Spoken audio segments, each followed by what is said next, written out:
Logical unmap তালিকা upload, logical discrepancy সম্পূর্ণ তালিকা আপলোড, সম্পূর্ণ আনম্যাপ তালিকাও আপলোড কমিশনের সব বুথের তালিকা পাঠানো হলো ইআরও এইআরওদের কাছে।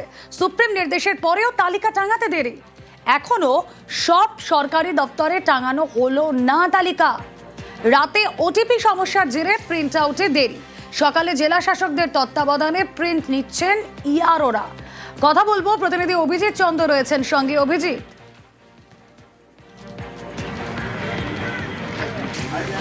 রুমেলা, গতকাল দিনভর টালবাহানার পর এবং যেভাবে অনেক রাতের দিকে এই লজিক্যাল ডিসক্রিপেন্সি অর্থাৎ তথ্যগত অসঙ্গতি যাদের রয়েছে সেই সমস্ত ভোটারদের তালিকা এবং তার সঙ্গে আনম্যাপড ভোটারদের তালিকা, এই তালিকা গতকাল রাতে প্রকাশ করা হয় এবং সেটা ওয়েবসাইটে আপলোডও করা হয়। ৮০,৬৮১টা বুথ, রাজ্যের মোট ৮০,৬৮১টা বুথের প্রত্যেকটাতে এই লজিক্যাল ডিসক্রিপেন্সি এবং আনম্যাপ ভোটারদের তালিকা প্রকাশ করা হয়েছে।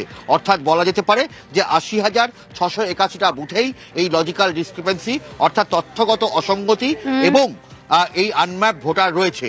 এবং একই সঙ্গে বলা যেতে পারে যে গভীর রাত পর্যন্ত যে এই যে তালিকা টাঙানোর জন্য যে ধরনের পরিকাঠামো দরকার সেই পরিকাঠামোতে কিন্তু যথেষ্ট ঘাটতি দেখা গেছে।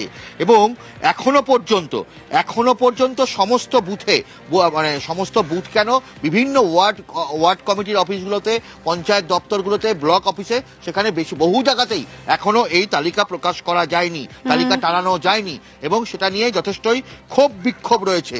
কারণ যেভাবে যে পরিস্থিতি হয়ে আছে, এখনো আজকে একদিকে জাতীয় ভোটার দিবস পালন হচ্ছে, কিন্তু এখনো পর্যন্ত সুপ্রিম কোর্টের নির্দেশের পরেও রাজ্যের সর্বত্র ৮০,৬৮১টা বুথে বহু জায়গাতেই এখনো এই লজিক্যাল ডিসক্রিপেন্সি এবং আনম্যাপ ভোটারের তালিকা টানানো সম্ভব হয়নি। আর এদিকে কমিশন দাবি করছে ১,৫১,০০,০০০ নাম আপলোড হয়েছে, আনম্যাপড মিলিয়ে ১,৫১,০০,০০০ নাম রাজ্যের সব বুথে। লজিক্যাল ডিসক্রিপেন্সি আছে ৮০,৬৮১ বুথেই, আনম্যাপড ভোটারও। কথা বলবো, শুনবো কিছু রাজনৈতিক প্রতিক্রিয়া।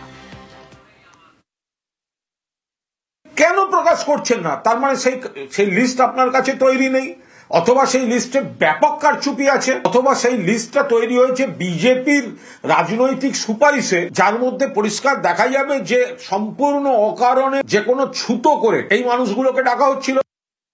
দেখুন, লিস্ট প্রকাশ করা তো বিজেপির কাজ না, নির্বাচন কমিশনের কাজ। আপনারা সঠিক প্রশ্ন করছেন, ভুল জায়গায় করছেন। দেখুন, বিজেপির হয়তো গোটা বিশ্ব চলছে, চাঁদ সূর্য সবই চলছে ওনাদের কথা মতো, বিজেপির কথাতেই সব চলছে। মমতা বন্দ্যোপাধ্যায় হয়তো বিজেপির কথাতেও চলবেন ভবিষ্যৎ।